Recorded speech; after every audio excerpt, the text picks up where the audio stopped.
Welcome, Dr. Tan, to the Biohacker Babes podcast. Thanks for joining us today. Thank you. Great to be in your podcast and looking forward to disseminate great and useful information to all your faithful followers and listeners. Oh, Us I too. love that. Yes. Thank you. Yeah. Before we hit record, I was just sharing that I think I first heard you speak about 10 years ago. I was with my mom and dad down in Austin, Texas at Premier Research Labs. And I remember the three of us sitting there listening to your lecture, and all three of us were just blown away. We had never heard the information that you were sharing that day before. And since then, I've been following your work and all of the latest research and so many amazing things. And I'm just really, really excited to finally be bringing this to our listeners, like you said. So, Thank you so much. yeah, Since that 4 or 5 years ago, we have even a lot more information. So this would be I'm great for sure. your show now. Yeah. I'm sure. Yeah, I think I last saw you 4 years ago. So, yeah, I can only imagine you've been very busy since then. So, for our audience, we are going to be diving into the topic of vitamin E primarily today, and more specifically, something called tocotrienols, which I think most people, their ears probably perked up and said, Toco what? So tocotrienols is what we're going to be focusing on.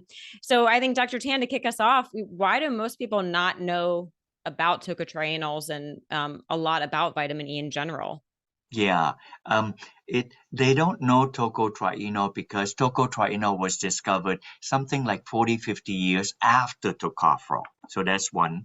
And also, as with a different vitamin, they have different waves.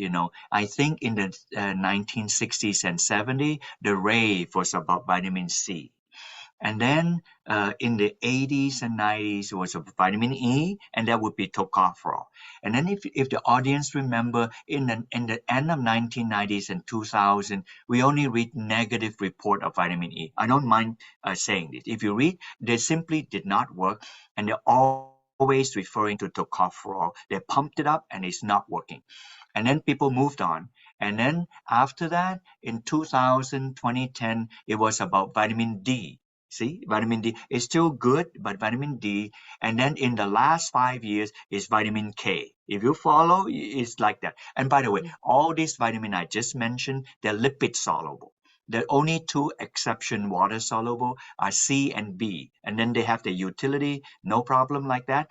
I have never left vitamin E because I figured it out and learned it when I first started my career at University of Massachusetts in Amherst, not far. I'm still living in this area in the Western Mass, in the beautiful nested Pioneer Valley area, like that. I studied them and never left. Even then I knew it was lesser known. And the reason I persisted in studying over the 40 years was because tocotrienol vitamin E, unlike tocopherol vitamin E, it is it has it works on chronic conditions that tocopherol does not share. Tocopherol and tocotrienol are antioxidant. They both are. But where the antioxidant would stop, tocopherol would not go further, the tocotrienol would. And where tocotrienol is head and shoulder above tocopherol, particularly in areas of chronic condition. So later when you ask me more, I can tell you all the different chronic conditions that tocotrienol bear out, that tocopherol never share. But if people take the shorthand, if all the vitamin E is tocopherol and it didn't work, and then therefore people did not follow it. So it's almost like if I didn't persist on tocotrienol, then it's probably lost for good. Wow. So we didn't even give it a chance because it, Yeah. it was essentially in the same family. So no one thought it would do any good, I suppose. But Yeah, the, it's almost like it's like the metaphor they throw the baby with the bathwater. It almost did, and I just persisted on it. And the vitamin K story is like that also. So depending on how you ask the question, I can bring that in as they relate to tocotrienol. But yes, also hopefully because of my persistence, and it's now still saying so. yes, we are so glad for your persistence. So tocotrienols, they're faster, smaller, and where do they exist? How did you find them? Yeah, great question, Lauren. If you look from plant, vitamin E tended to be in oil matters. So they're in vegetable oil like soy, corn, avocado, any vegetable oil. If you find them in fat in animal, it's because they eat corn and soy and vegetable like that. Mm. When you eat an American type diet, you will mostly get tocopherol. You get small amount of tocotrienol from coconut oil, pistachio, palm oil if you didn't mind the saturated fat, and rice bran oil if you eat tempura, Japanese tempura, because they deep fry them in rice bran oil. But they're not the common vegetable oil that we eat. Like canola, they're very little, probably tocotrienol we can get from corn oil if we take corn, in still very small amount. Then about 35 years ago, I started looking for this kind of vitamin E. First, I found them in palm oil, about 25% tocopherol, 75% tocotrienol. Then I discovered them in rice bran oil, which is 50-50, half tocopherol, half tocotrienol. They're good in the sense that they have higher content of tocotrienol, but not good enough for me because I knew that tocopherol interferes with the function of tocotrienol. That may be a difficult concept for people to grasp. Typically, when a plant makes a whole mess of different things, they are synergistic. But sometimes they are not. Instead, they're antagonistic. And in this case of tocopherol, they actually create problems for tocotrienol. So I kind of like stopped for a little bit. Until I was in South America, I was really looking for something else. I was looking for lutein and zeaxanthin from marigold because at the time there was a famous ophthalmologist. Her name was Johanna Seedon. And Professor Seedon from Harvard said that in the back of the retina of the eye, you have zeaxanthin and lutein. It filters the blue light. And today, everybody knows you take zeaxanthin to prevent you from having macular degeneration. But this is 1994. People didn't know about it. So I actually went to South America looking for marigold petals that I can extract lutein and zeaxanthin. Wow. So when I was here to show you this. A real picture, you can see I had much more hair, the giant marigold. I actually Wow. did that. Then, surprisingly to me, about 30 feet away from me, I found this lovely plant, annatto. I was not there looking for this, keep in mind, like that. And this plant, the color is also a carotene.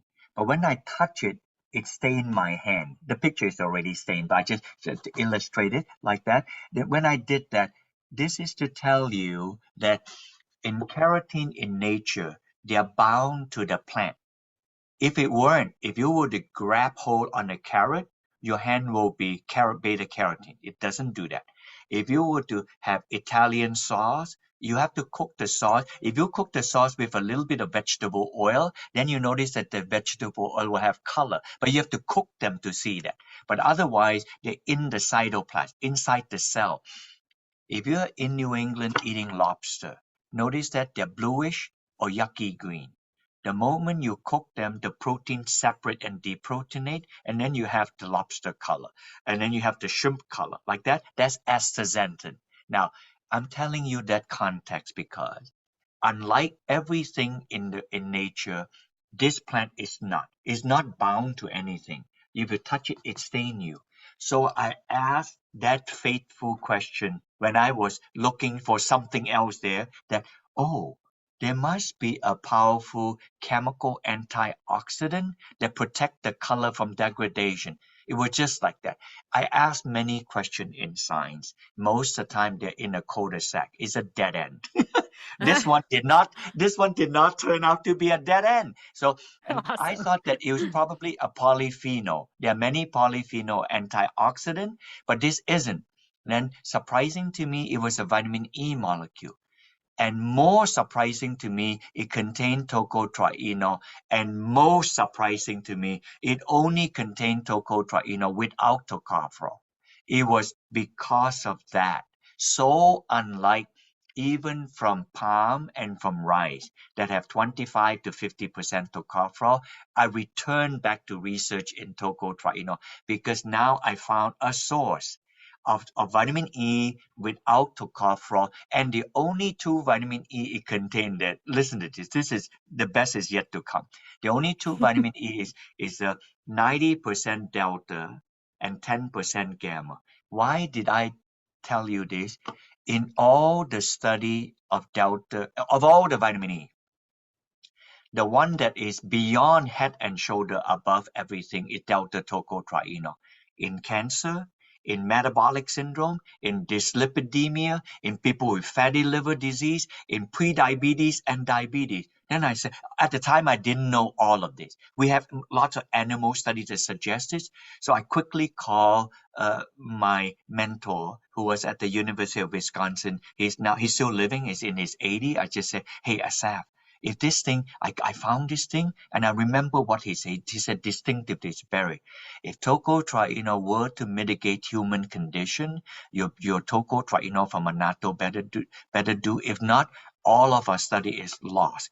That was 1999, 2000. So I told Dr. Qureshi, please do some clinical study for me. So his very first clinical study he did was dyslipidemia. And then from them, the rest is history. We follow one study after another to do that. Luckily, you're interviewing me 22 years after. So right now, I got a lot of things to tell you about. I know Lauren will be dying to ask me all of these questions. So yes. So it's wonderfully, Yeah.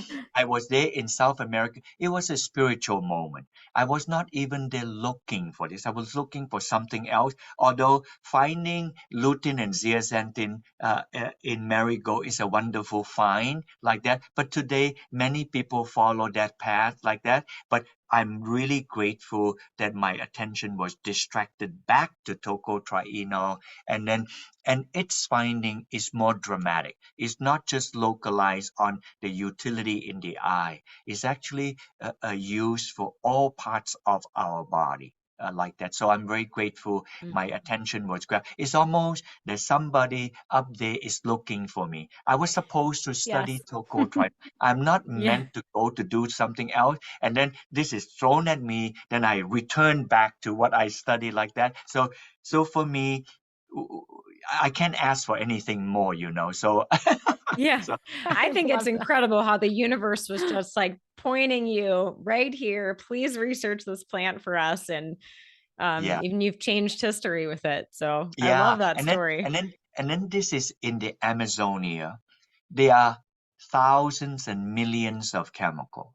And then I struck out on this annatto, and I'm not by design a medicine man. Medicine man or medicine hunter, whatever they call them, they just fabricate a story, they go and find it. Just look at me. I'm Asian, and a lot of stuff like this in China and Southeast Asia. And then I cannot speak a word of Spanish. Just think about the oddity of it. And then I went to South America like that. So it's actually meant to be, like that. And then I felt bad, I had to struggle to learn some Spanish, but I managed to communicate. I got it. And now when I look back, I said, wow, this is wonderful. If you ever tell your audience to go online and you can get annatto from any Hispanic store, you can actually cook with it. It's a beautiful, it has a very small aroma like that, and then reddish color. There are many Spanish cuisine that use it, but in the West where we are from, it's mostly used for extracting for cheese making on those wonderful orangey yellowish hue macaroni and cheese. They put small amount in ice cream and in food, but otherwise it is very sanitized use. and not for the tocotrienol and not for anything else, just for the color. But still and nothing lipstick. And lipstick. I want to tell you this, right? And we have never intended to go. I'm really grateful. Things are simply meant to be. The chief scientist in Avida, that's a very wholesome brand, is owned by Esther Lauder. And she was at one of the show, and she came up to me, and her badge was covered, so I couldn't tell. So I said, "Can I know your name?" And so I found out her name. She's the chief scientist in Esther Lauder. I said, "Well, why are you here? I said, well, I've been looking at your tocotrienol. I want to know what it can do. So clearly I surmise she's looking for skincare, because that is the second largest company in the world on skincare. And they probably work on the compound for 4 years. It was just a long, lengthy process. And right now, if you were to go online, you buy a Vida lipstick, they would have put our tocotrienol in it. So you can do so, but it took them a Wow. long time. So Yeah. who knows, in time to come, they may put in other cream and other thing. So we are grateful that they're applying like that. So most of our research are not on skincare. I don't mean skin is unimportant. And when we do skin, it's usually very serious condition like skin cancer, like that, but not on skincare where it will protect the UV, humectant property, SPF property, those kind of things. So. Wow. Wow. I'm just curious because it seems to be a pretty rare compound. It's not in a lot of foods as opposed to other micronutrients like B vitamins are in everything, and D and vitamin C. Yeah. If this is so rare, what was nature's intention? I guess nature probably couldn't predict that we were going to have metabolic syndrome, oxidative stress. Like, Yes. what was the prediction there? Oh, in the plant, in vegetable oil, the plant makes vitamin E to prevent the vegetable oil from going rancid. That's it. The plant never makes anything for you and I. We just get into our head. The plant makes things good for us. They don't. They mostly they use it as a defense. They cannot move. So they have to make chemical that if people eat them, they kind of like burnt or they're toxic or whatever like that, like poison ivy. You step on it and you know what I mean, They don't want you to get close to them like that. Yeah, In they the can't bite case like mammals or like that, yeah, they yeah. cannot do that, There's no teeth. In the case of this annatto, I thought about this many times. If you look at this plant here, the pod itself, that's actually a fruit. So if you look at this fruit here, it is an exceedingly unusual fruit. If you think of a fruit, you think of the flesh. Apples, pear, papaya, mango, they must have a flesh. And this have no flesh. Where the flesh is actually air. It's just got lots of seeds and then like that. And then if you smell the seed, it's very floral. So they deceive the birds of the air. They deceive the Amazonian tree frog, thinking that it is a fruit. They swallow it and then they poop it and then they'll procreate. So in order for the tree to do, in order for them to do this, they they have to put they have to have something that protect the color. So they make the tocotrienol to preserve the beautiful color so that other things can procreate it for them. That is what the plant makes the tocotrienol for, Lauren. So you and I are Wow. just lucky that we found this thing out and can reduce it to our human consumption to help us to have anti-aging properties. But That's thank you for wild. asking that Wow. Yeah. question. Not every podcaster asks it. I think that is a very insightful question that you just asked. Oh, thank you. Yeah. I'm glad to know the answer now. It looks a lot like a pomegranate, the color. And I guess for anyone that's not watching the video, please go watch the video. But it's that same like rich red, and size wise, can you compare it to other fruit that we know? Yeah, in pomegranate, when you eat that fruit, that wrap around the seed, that actually is a micro fruit. You will see this in strawberry. Next time you've seen strawberry, it's actually a cluster of fruit. And pineapple is like that too. They are cluster of fruit. But most other fruit are individual piece. But this one here, it doesn't taste sweet. So if you stick a seed in your mouth, your whole tongue will be red color. So it is a fruitless pot. But it's a fruitless pot that the plant have to make in such a way to procreate. So it make the seed look like a fruit. So that's it. That's the main idea for the plant. And how fortunate we are to learn from the plant. So we are unraveling. So this is kind of like I'm biohacking plant in order to understand what it's for, in order to help in the human health so we are helping the biohacking of our DNA to have us long life, but it comes from the plant. So I'm just lucky to able to biohack one thing or two things from the plant in order to do it for the human soul. Yeah. Love that. Mother Nature is amazing. Well, thank you for all the biohacking. So, speaking of conditions, I am so curious to jump into maybe some cardiovascular heart health benefits. Yeah, and We can now start there. on the chronic condition, we first have about like 400-500 studies in animal. That was done 20 years ago or so. So when we have all this study, I finally were able to bite the bullet. Is that we got to do clinical study in people. Eventually, it's the outcome on people. So in the last 15 years, we started to do chronic condition. Of all the chronic condition, we first studied dyslipidemia, which is the cardiovascular health.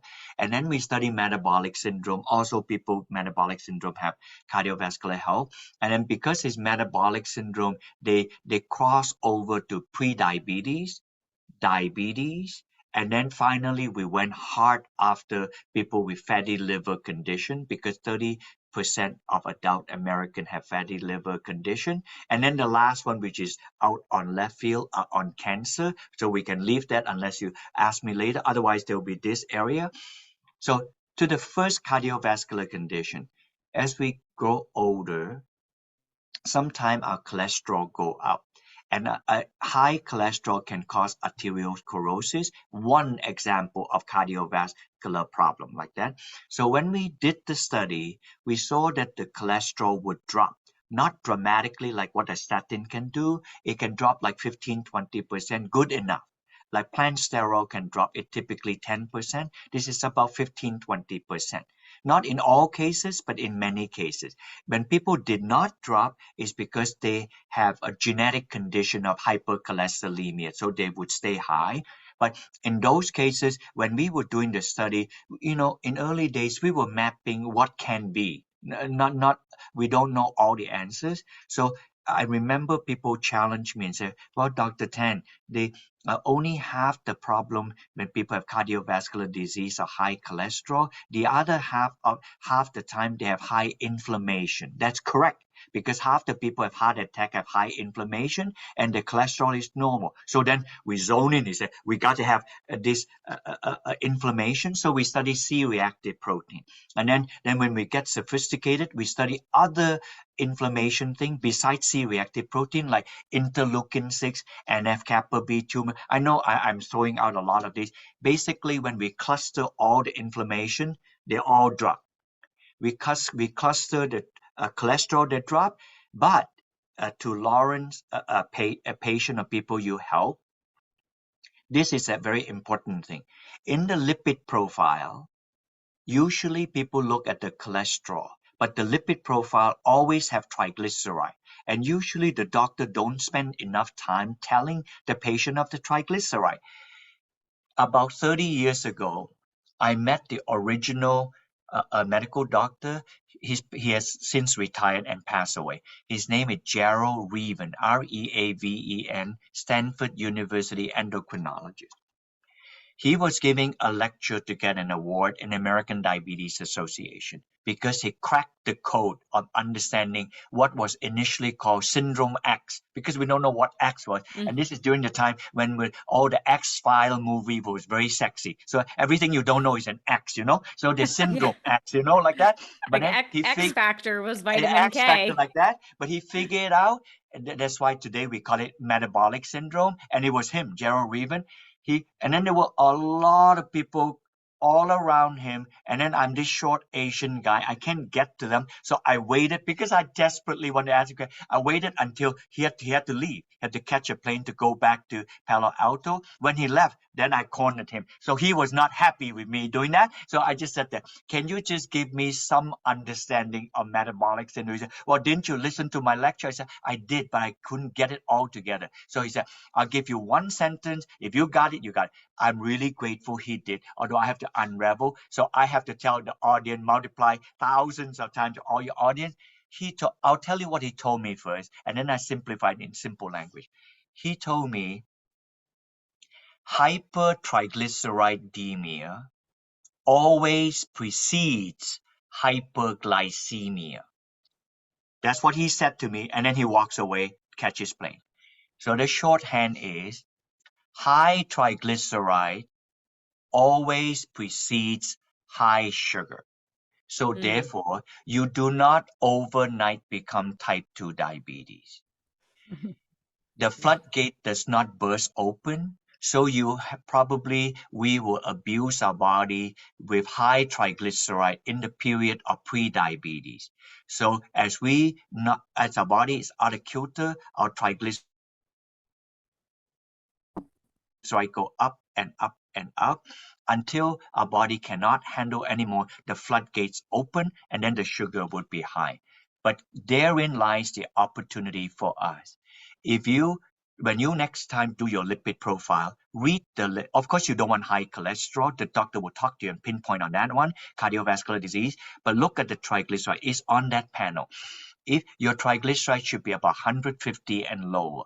If it is high, then we are most likely in the state of metabolic syndrome because high triglyceride. So if that time the sugar is moderately high but not high enough to be diabetes, see the doctor want to market you cross the threshold of sugar, then you're diabetic. I don't want the doctor to tell me when I'm so late stage. I want him to say my sugar is moderately high, but my triglyceride is very high, and then they would ask a registered dietitian like Lauren. They say, okay, so if during that time, if they start to take tocotrienol and lower their triglyceride, oftentimes their sugar would lower. We now have 4 to 5 clinical study on this. It consistently do this. So I'm really encouraged. So basically, it calms the body, reduce the inflammation, the triglyceride drop, even the moderately high sugar also drop. And with that, I'm just thinking, wow, what is there not to like? I have 4 or 5 clinical studies on this. We studied this on, Lauren, we studied this on pre-diabetic, published. We studied on diabetic, published. We now have 3 studies on people with fatty liver. Why do we study on fatty liver? Because people who have metabolic syndrome, oftentimes they have fatty liver, but it's a silent disease. But then it's about 25 to 30% adult American have it. So I decided to study 3 months, 6 months. Why did I do so many study? Because the liver is the single largest organ. I have to be comfortable enough to say that this is sustainably able to do this at 3, 6, and 12 months. So we did this. In the 3-month study, we studied liver stress enzyme, AST, ALT. I'm sure, Lauren, you did this. And then this enzyme dropped. So we were happy. So we said, okay, I need a 6-month study. And in the 6-month study, all this also dropped. We said, I need to study inflammation. Inflammation drop. Everybody talk about C-reactive protein. This is for a note. C-reactive protein is a tiny protein. It's made in the liver. It is made in the liver due to stress and spill into the blood. That's why we can measure in the blood. So actually it's a stress enzyme of the liver as well as marker of other things. And then we measure interleukin-6 and many other things also. This time we also study fat. We study oxidized fat because I know tocotrienol is a very powerful antioxidant, and I noticed that the oxidized fat is also lowered. Then I say, I got it. And then I say, so this reduced oxidation as well. So then finally, and then meanwhile, my scientific director already nudged me, said, Barrie, did you notice this? She's a lady, she picked this thing up really fast. Then I said, well, and I am not sure if I'm going to go there on this. I'll wait until the last when I tell you this. So I said, I need a 12-month study. So I did a 12-month study. In a 12-month study, all these things that I mentioned to you also happened. In addition, steatosis is dropped. That means that we use ultrasound, just like we see a fetus. We can see the fat also drop. And then fibrosis, if the fat is too much in the liver, you have scarring tissue. The scarring tissue also drop. Then I told Anne, and I think we got it. because we show it in 3, 6, and 12 months. By golly, this is a supplement and it worked like this. And then came back to me again. He said, Barrie, did you notice what I just told you happened in the 12 months again? Then I said, so right now, I said, okay, it's statistically significant, so I can't ignore it. So what she told me was, the fatty liver patient, they have weight loss, and the weight loss is sustained in the 3, 6, and 12 months.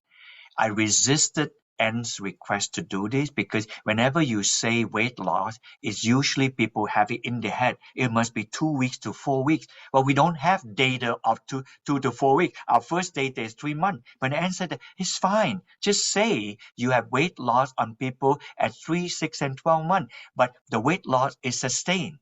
See that? In 3 months, 6 months, and 12 months. So if the audience asks me, what about in the first month? Then the answer is, I don't know, because we did not collect data. I would not collect data at 1 month because the liver is a huge organ. I can, if I do it, it's going to fail. And then if it fails, then I may be throwing away the baby with the bathwater. I kind of know enough that, if the organ is so large, you got to be reasonable, give enough time. So right now, I can say this, tocotrienol work on fatty liver and reduce inflammation, reduce enzyme, reduce fat, and reduce fibrosis. And it also help people to lose weight about 10 to 15 pounds over that 3 to 12 months. We believe that tocotrienol in and of itself is not a weight loss product. The reason they have sustained weight loss for so long, over 12 months, is because their body metabolism is out of kilter. Their stress is really high. When you bring that back and the inflammation is reduced, not surprisingly, their weight drop. So therefore, the weight drop is a consequence of the metabolic syndrome being addressed. So I hope that Lauren and Renee, this is music to your ear when you help your patient. Yeah.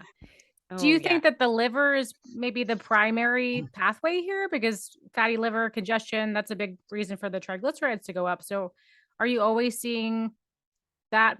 Is it always going through the liver? And will you always see that in the liver enzymes if that's affected? Like, should we just all be focusing more on the liver is my question. Yeah, it's not always in the liver. If the triglyceride is high in the blood, it's already telltale sign that that person is consuming way too much carbohydrate, and the carbohydrate will convert to fat, and also consume way too much fat, and so the triglyceride also is there. Remember, this condition is called non-alcohol fatty liver disease, NAFLD. It was only discovered in the 1980s, not so long ago. But if that is not taken care of, would you believe it? The liver will be cirrhotic. They would be exactly the same as someone would destroy the liver with alcohol. Who would have guessed 30 years later, high fat and high carb diet would sustain a liver like alcohol? Alcohol is very damaging hey, this is not a judgment. We all drink a glass or two of alcohol like that. But when you have sustained damage of the liver, you can do the same thing with high carb and high fat diet for a long period of time. So therefore, on the blood is there. The reason on the liver thing, Lauren, is this. I hope I got this thing right. When we consume a lot of fat and our body get into oxidative stress, and the fat is chopped off and they become free fatty acid. So in other words, the fatty acid detach from the triglyceride fat, become free fatty acid. When the free fatty acid is formed, they all flux. Scientists say this. They flux into the liver. They are kind of like they recruit it into the liver. When it flux into the liver, then so unfortunately, it's kind of like a perfect storm. The liver have enzyme. They find this free fatty acid and then they restitch it back to make fat again. That's how. So the fat is flux from the fatty acid, and then they make fat again. So the fat did not directly go to the thing. It's the free fatty acid went in, they become triglyceride, and after they become triglyceride in the liver, they seem not to leave the liver. So that is a bad news like that. And also when people have, very interesting because you're seeing patient Lauren and also Renee, when they flux into the liver, oftentimes people that have inflamed liver also have behind the liver organ is a much smaller organ called pancreas. They can get into pancreatitis, and pancreatitis almost always is because of fatty concern. So if they have fatty liver, if they have pancreatitis, almost certain that they have inflamed pancreas. And we have also seen people to reduce pancreatitis.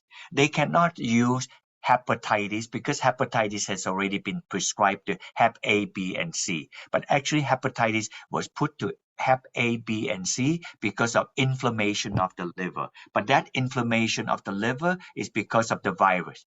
So they cannot use hepatitis to say inflammation of the liver, but that has not been known for the pancreas. So therefore, for the pancreas, they can say pancreatitis. But you cannot say hepatitis for fatty liver. So that's why they have to come up with a word. And that word is non-alcohol fatty liver disease. So I know this is just It's a pure mouthful. semantics. Yes. Yeah. Wow. NAFLD. Say that much faster. NAFLD. Yes. Wow, that is pretty mind-blowing. And it's clearly a huge issue in the United States. So that's fascinating to know that.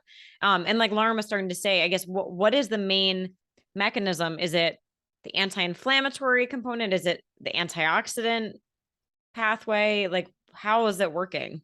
I think the initial pathway would be anti-inflammation, anti-oxidation, and anti-inflammation. They are both sides of a coin. So Okay. and because tocotrienol is such a potent antioxidant, and we have studied many inflammatory processes, so that is that piece. After the inflammation is contained, we decided to study whether we know the mechanism directly or not. We decided to know if steatosis and fibrosis is contained. Steatosis is just a scientific word of storage of fat in the liver. Steatosis, fat in the liver, just like that. And then when we saw that, we used ultrasound, the fat egress from the liver. It leaves the liver. And because the fat egress from the liver, we know that the fibrosis will be arrested, the scarring tissue. Because if the fat keeps storing in the liver cells can't handle it. And in order to do that, they begin to have scarring tissue on the cell.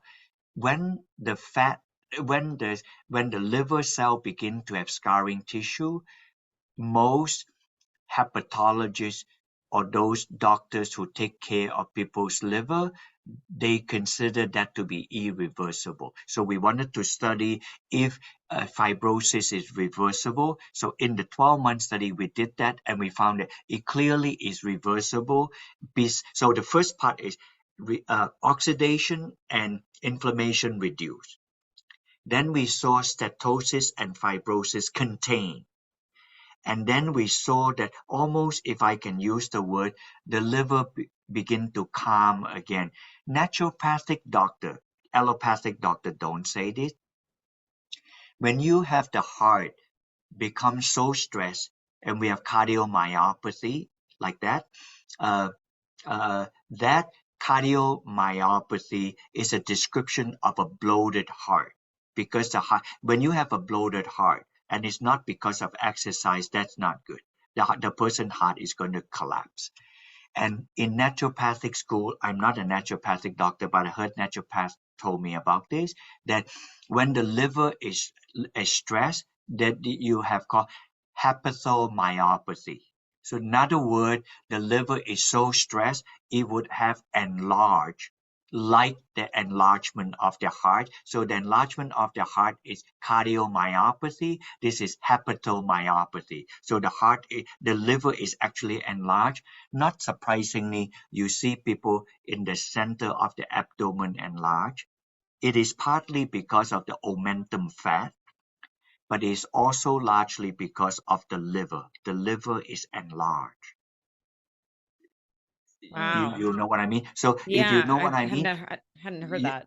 Yeah, so it is both. So, but sometimes the body fat mask that. You know what I mean? And I don't know it's still popular anymore.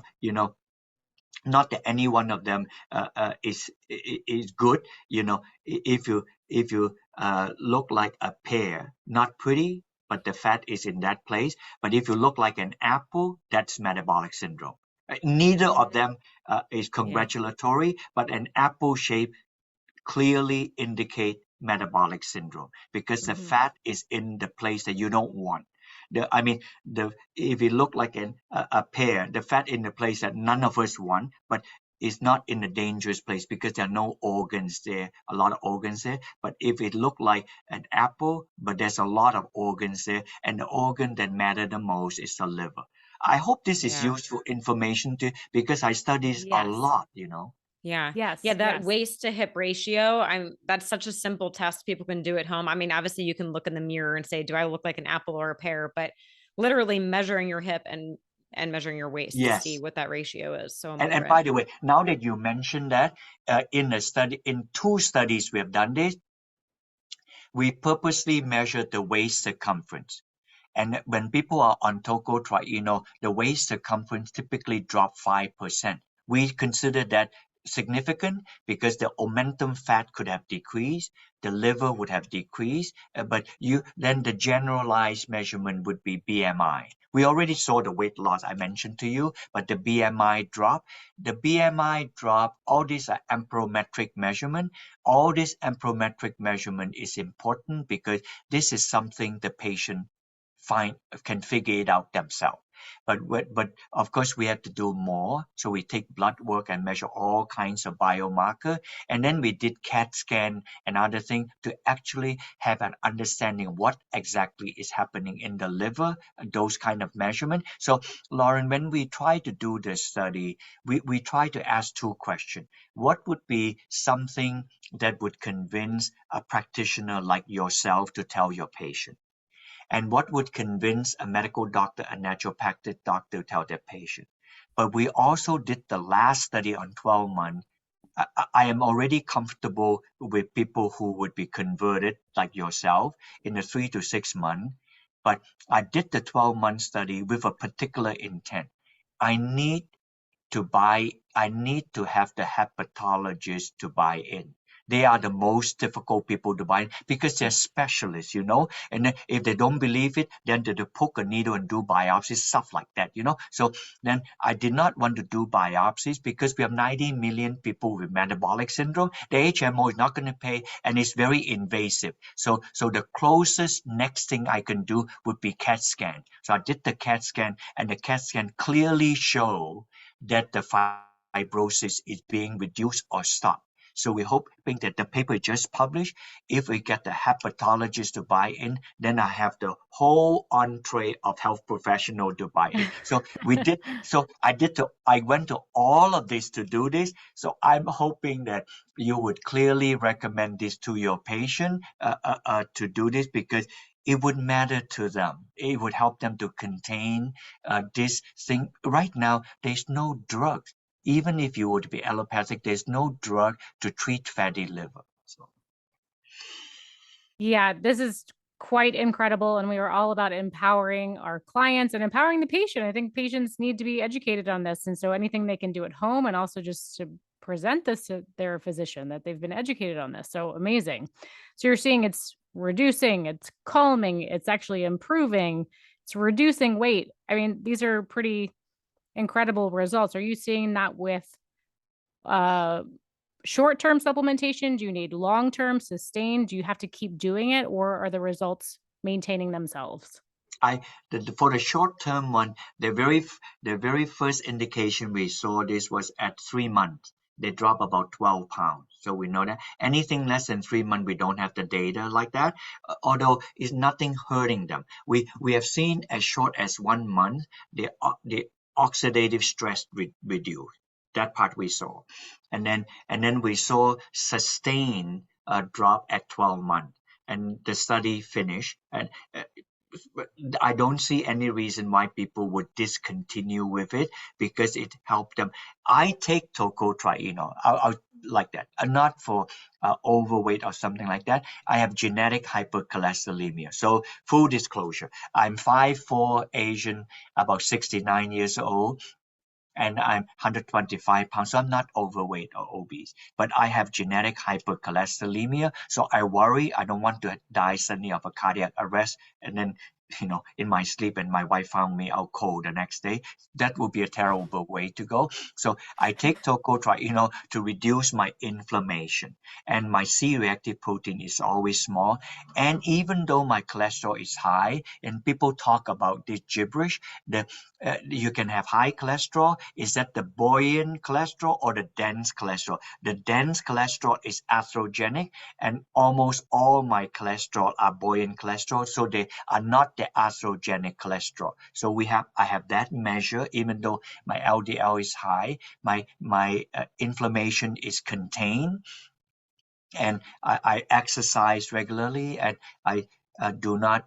I try to avoid food that I eat more when I was younger, and eat healthier fare like that. So I have we have to do other things. It's no single bullet. So I don't want to say this and then everything you throw out the window. Is not quite like that. So if we put all this together, then there is a place to take the tocotrienol. And I still go back to the original thing that I said.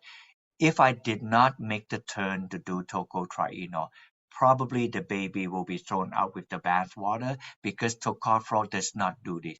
Repeatedly, we have a study to compare with tocopherol. Repeatedly, tocopherol did not do this kind of thing. Like that, except for the antioxidant piece. So we found that if you want to mitigate all these chronic conditions, then the tocotrienol would do that.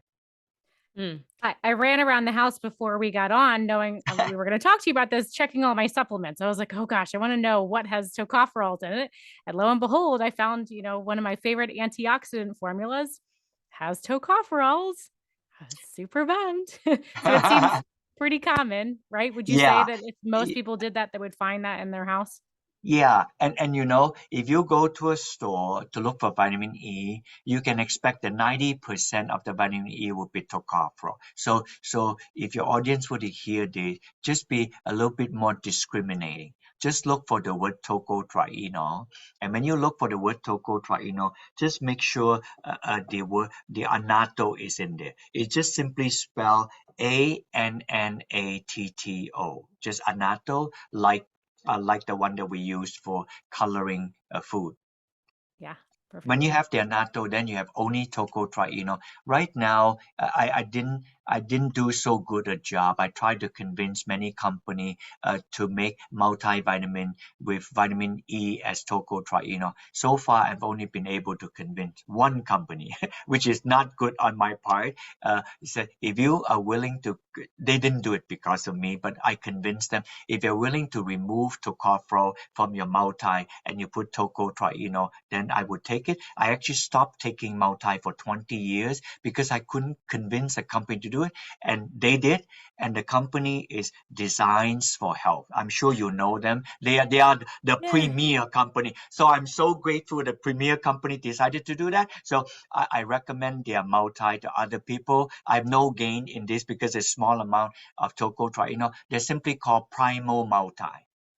You go to Design Primo Multi, and then they put this annatto vitamin E 10 milligram only as a minimal amount of antioxidant.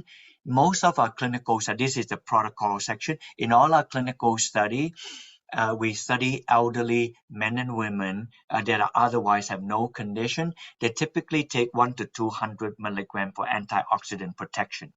If they're mild chronic condition like prediabetes, in all our clinical study, they typically take 200 to 300 milligram per day.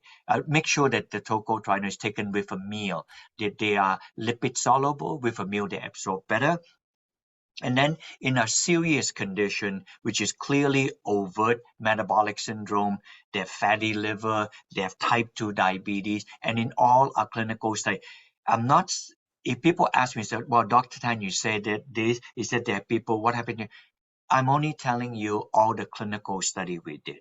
In the cancer patient, they take high 900 milligram because they're on stage 4 cancer patient, and it work on some of these cancer patient.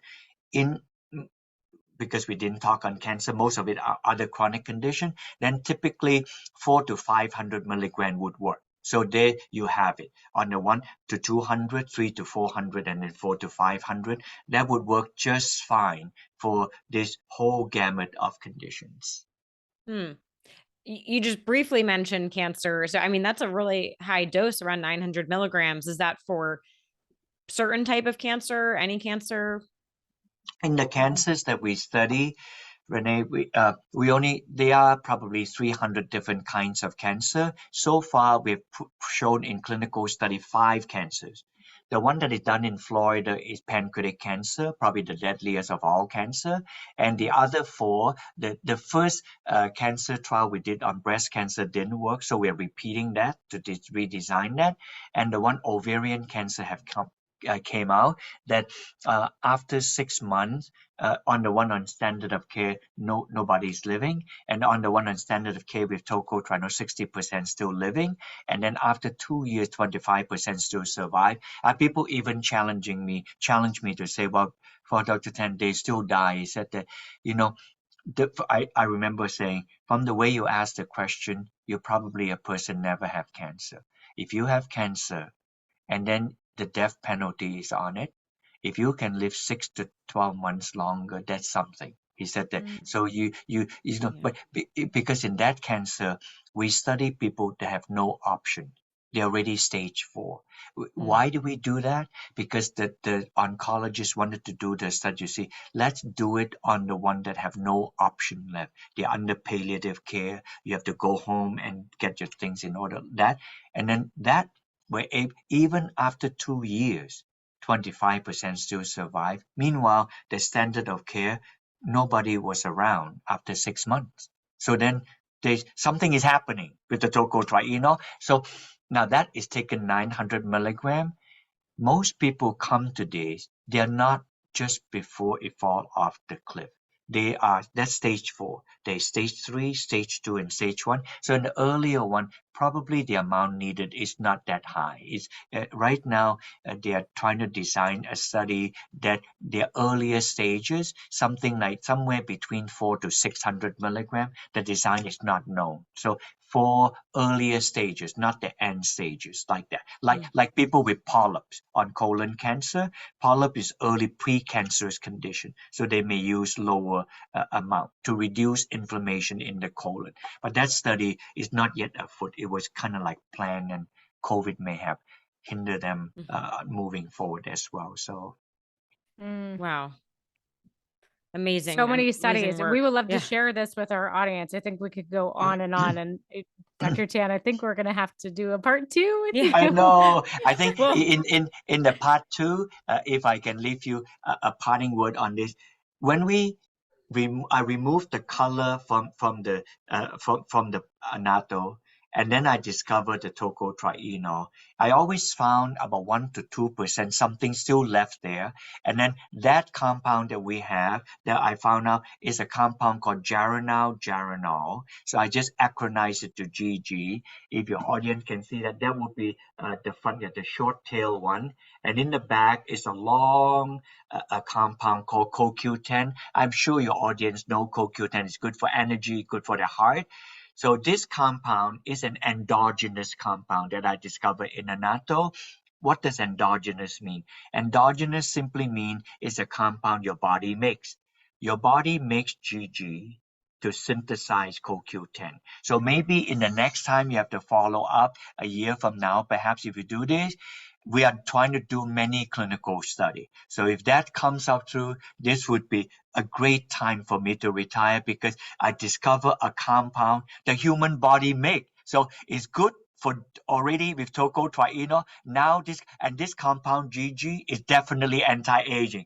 You have to have me come back again to tell you as we age, why is this compound important? One, and if we were to take medication, what medication destroy this compound so that it actually accelerate our aging process like that. So this is a compound. It's called geranylgeraniol. If your audience and you couldn't wait, you come to our website, American River Nutrition. You can download all the white paper to read about this, Gigi. But for what it's worth this time, I wrote this book with my wife helping me, The Truth About Vitamin E, and it's free. You can download this book, and Jen can probably send you the link. If you type barrietan.com/book, you'll be able to download the book. If you see me in conference, I'll be happy to autograph a book. The next time I'll be speaking would be, I don't know if either of you two sisters will be in IHS in New York City. I'm going to have one of the speaking in IHS Integrative Health Symposium in New When York is City. that? I've It's been in, before. Is it yeah, coming it's up? it's in February next year in Midtown Manhattan, right I'll there. come see you. Thank you. If you do, please forgive me if I don't recognize you. Tell me that you did a Oh, podcast. of course. You'll have to get a picture. Yeah. Yes. Yeah. Oh, you're so Well, wonderful. Yeah. Thank I you love that. so much. Now we have the cliffhanger for Gigi for next time. Yeah. But yeah, Can I Thank ask you. one more question, Renee? Yes. Yeah, Of go for course. it. Dr. Tan, if you were me, I'm just going to cover this for some respect. Oh, you can't Yes. even really see it. If you were me, would you throw out products with these tocopherols in them? Yeah, I think that I would, because if you plan to take tocotrienol for these calculated functions I mentioned, then the tocotrienol, then the tocopherol, they put brakes on the function of tocotrienol. So if I have done all this research and I actually have shown unequivocally the tocopherol put brakes on them, and so if they put brakes on it, why take something that put brakes on your tocotrienol function? And by the way, if the audience ever asks, what if I don't take tocopherol? That's no good, because the RDA, according to the government, tocopherol is 10 to 15 milligrams. Good. If you take normal meal with normal vegetable and vegetable oil, you will get your normal RDA. Don't worry. And then also, if you were to be a pregnant woman, remember, this vitamin was discovered for to help the fetus to full term. So in a prenatal, among any other thing else, that would be a singular place you want to have vitamin E as alpha tocopherol, because alpha tocopherol is intended for the fetus to full term, so it should be in prenatal. So thank you for reminding I'm me. so in glad you said that. Yeah, so prenatal, you want it to be there, because that was why vitamin E was discovered as to help the fetus to full term. So if when my wife was pregnant with our 2 children, and of course the doctor already gave her prenatal, I immediately said, okay, alpha tocopherol is good. Like that. But I also convinced her to take a lot of omega-3, because the fetus is growing. The head is twice the size of the entire body at that time. It almost doesn't look like a baby. Of course, you don't tell your wife that, it almost looked like an alien, but the head is so big because the brain is growing, and the brain needs a lot of omega-3. So I make sure that she take a lot of tuna, take fish oil, and all those wonderful things. But thank you for asking that question. If I missed that, I will be very regretful. So, oh man, I should mention that as an exception. So that, yes, that is an Perfect. exception. That's Wonderful. And your kids are so lucky to have you looking out for them. Great tips. Great. Well, Dr. Tan, we will link to all of your amazing resources in the show notes. So everyone listening, definitely go check that out. Also your website, your Instagram, Facebook. Everyone, please go follow him and his amazing work. Check that out. And as soon as you post this, we will also link it so that they are every which way that people can get to it. Thank you. Let us know when you post yours, and Jen will automatically link people to come to listen to yourself, because we will we also already have a following of somewhat, and we usually link to everybody that did podcast on it. So remember to let us know. Oh, absolutely. Thank you for offering that. Well, before we let you run, we want to ask you one more question. If you can leave our audience with one piece of advice, something they can start doing today to optimize their health. Well, it is always good. It is always good to have a heart full of love. A heart that is bitter is not good. It has got many not good things. Full of love, sleep well, love those who are around you that are important to you. I know there's nothing to do with supplement, but for me, that it means all of everything. So, so that's what That's I want to beautiful. say. Yeah. Thank you for sharing that. Thank you so Thank you. much. It's amazing. My heart feels full right now. So thank you for that. Yes. Wonderful. Well, thank you so much for sharing your amazing wisdom with us and our listeners today. We are so grateful for you. Thank you. And thanks to everyone for tuning in. We'll see you next time.